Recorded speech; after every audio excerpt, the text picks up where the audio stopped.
moms and dads, can you believe that we are now finishing our series in the book of Judges, and we're going to finish it off with the story of Samson. So we're not going to read the full chapters. We're going to look at chapter 13 through to chapter 16, but you might just want to make a note. It's going to be from chapter 13 verse 1 to 7, chapter 14 verse 1 to 9, and then chapter 15 verse 20 through to chapter 16 verse 30. And as you read through that for yourself, will you just note how Samson failed to remain holy and how God used him despite this? All right, so let's have a look at some of the verses. So in verse 1 to 7, what we'll see is that unlike in the previous cycles in the book of Judges, there is no indication that Israel ever cried out to God during their 40 years of the Philistine oppression. Nonetheless, God faithfully and miraculously raised up yet another deliverer. The child was to be set apart as holy, as a Nazirite.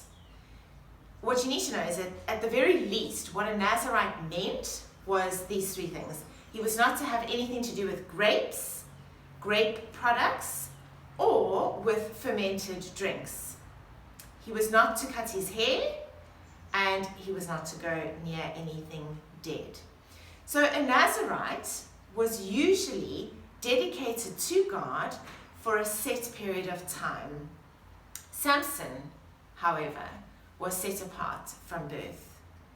Then chapter 14 verse 1 to 4, Samson should not have even strayed near the Philistine town of Timnah, let alone decided to have married one of their women. In Deuteronomy 7, verse 3 to 6, God had commanded the Israelites not to intermarry when they entered the land of Canaan, because he knew that they would be led into sin and idolatry.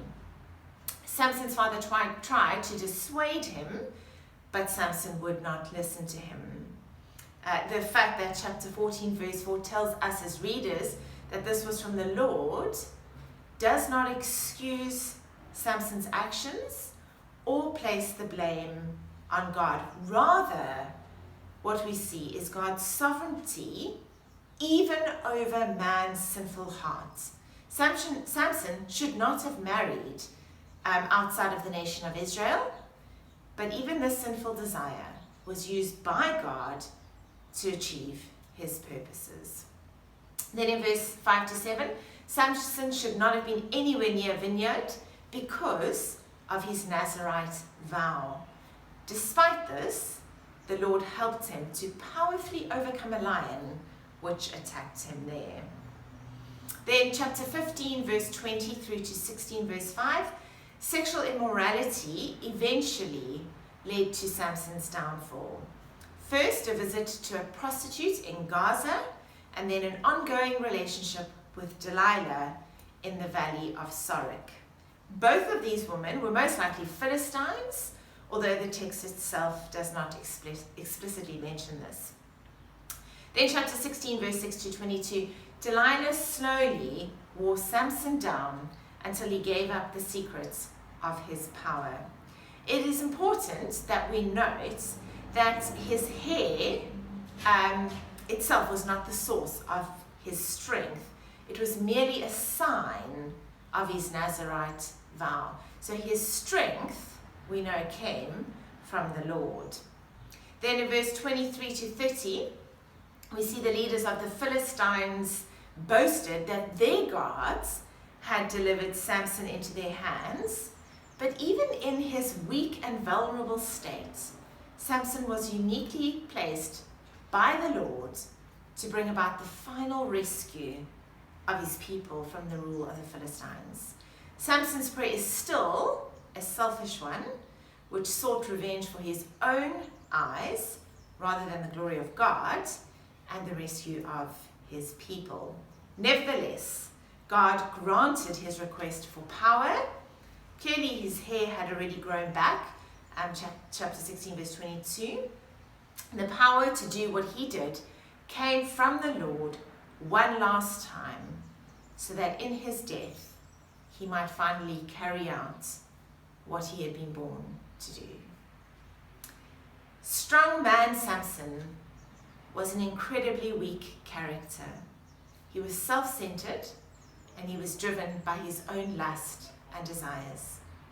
The people of Israel were no better. They did not seek God's rescue, and they even rejected the rescuer that God had sent them.